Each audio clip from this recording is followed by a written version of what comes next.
Siz ham hamma kabi ishlaysiz, daromad topasiz, lekin norasmiy. Ya'ni ish beruvchi bilan mehnat shartnomangiz yo'q.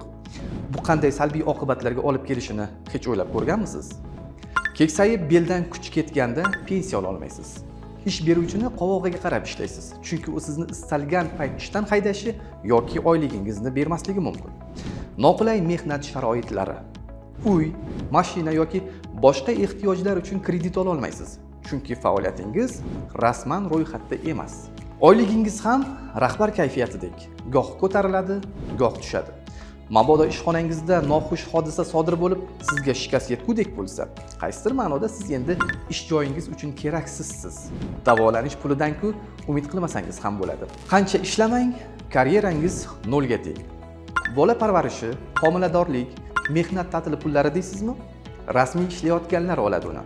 Xullas, norasmiy ish keltirar tashvish. Endi o'ylab ko'ring va tanlang. Tanlovingizga balli. Mehnat shartnomasi tuzmasdan ishlashga rozi bo'lmang. Har holda o'zingizga dushman emassiz-ku.